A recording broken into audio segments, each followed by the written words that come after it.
अध्यक्ष महोदय, प्रधान जी, मंच चला रहे हमारे सह सचिव महोदय और जिले से आए हमारे सम्मानित साथी मास्टर बलराज सिंह जी, हाँ यहाँ खड़े हो, और सभा में उपस्थित सभी सम्मानित साथी, सम्मानित क्या मतलब बहुत ही ज़्यादा सम्मानित साथी। मैंने अभी मास्टर जी ने जिक्र करा था, हम जब यहाँ घूमे थे, रामपाल जी के गांव में भी गए थे, ईशन सिंह जी के गांव में गए थे हम, तो हम जहाँ भी गए मैं इम्प्रेस हुआ इन बातों से कि हमें हर जगह पढ़े लिखे लोगों से ही मुलाकात हुई। मैंने इनसे कहा भाई हमारा निसिंग ब्लॉक काफ़ी पढ़े लिखे जमात है, उसका भी फर्क पड़ता है कि भाई यहाँ पर जैसे अपना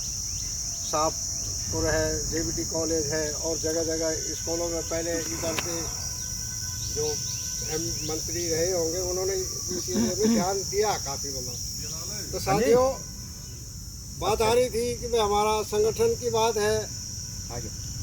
और हमारी जो सरकार के साथ बातचीत हुई, हमारी राज्य कार्यकारिणी की, उन्होंने सारी बातें रखी, सूझबूझ के साथ रखी और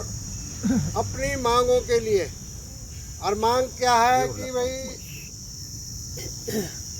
सरकार कहती है कि भाई 8वें वेतन आयोग का हम लाभ जो 30/12/25 तक रिटायर होंगे उनको नहीं मिलेगा,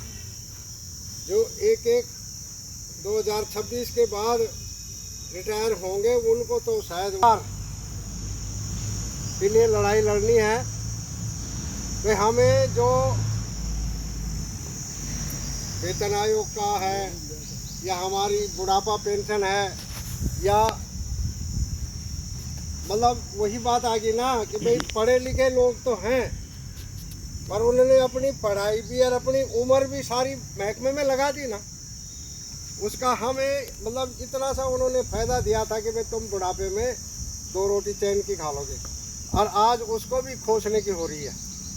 चाहे वो मास्टर जी थे, चाहे वो बिजली वाले थे, चाहे वो पब्लिक हेल्थ वाले थे, चाहे वो B&R वाले थे, सड़कों वाले थे, सब ने अपनी जो 40 साल 42 साल 35 साल की जो अपनी सर्विस जो हमारी जवानी थी मतलब हमने यहाँ लगा दी, और उसका थोड़ा सा चैन की रोटी खाने के लिए हमें अधिकार दिया गया था, और उसको भी सरकार खोसने के लिए तैयार हो रही है। तो इन बातों को लेकर के हमारे जो साथी हैं निसिंग ब्लॉक में मतलब थोड़ा सा वो भी सक्षम नहीं है, जबकि हम कहते हैं कि आप लिस्ट बनाओ और हम आपके पास आएंगे, जहाँ कहोगे वहीं आ जाएंगे हम। तो अब हमारे भाई साहब हैं रामपाल जी, इनके जीरी वाली बात कर रहे थे मास्टर जी, पर इन्होंने अपने उसमें 40-42 आदमियों की लिस्ट बना के रखी थी अपने गांव की रोड भी, गांव की भाई कितने लोग रिटायर हैं इस गांव में। अगर ऐसे ही हर गांव में हमें लिस्ट मिलती जाए तो हम आने को तो हम आ जाएंगे, उसमें तो कोई बात नहीं, कोई गाली देगा ना, कोई निंदा, उसमें तो कोई दिक्कत नहीं, कोई गुस्सा हो जाएगा, वो हो जाएगा भाई कौन क्यों फिर रहे तुम। कई बार होता है मतलब गलतफहमी आ जाती है, गलतफहमी आती है लोगों में कि ये कौन है, क्यों आ रहे, क्या है, बोल दे लो। इसलिए मैं साथियों से निवेदन करना चाहूँगा कि साथियों ज़्यादा से ज़्यादा संख्या में अपने आसपास पड़ोस में, अभी हम एक प्रस्ताव ये डाला हमने, शोक प्रस्ताव, ये हमने तभी तो डाला जब हम यहाँ इकट्ठे हुए। अगर हम इकट्ठे नहीं होंगे तो हमें क्या पता है कि भाई वहाँ क्या हो गया और वहाँ क्या नहीं हो गया, चले जाओ। तो इसलिए हमारा ये तो घर वाले भी थोड़ा महसूस करेंगे इस बात को कि भाई अब तो कुछ काम कर रहे नहीं है। कल तक तो पेंशन आती थी, अब इनको कहीं वृद्धाश्रम में ठीक है, हो गया, सही बात है जी। इसलिए साथियों अब माने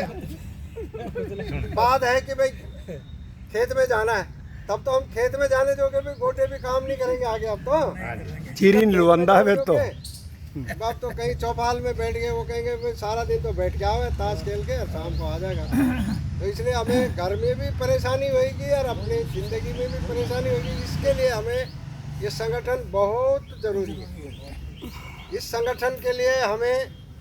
आगे से आगे मेहनत करनी चाहिए और साथ ही जब भी कोई प्रोग्राम आवे, जैसे अब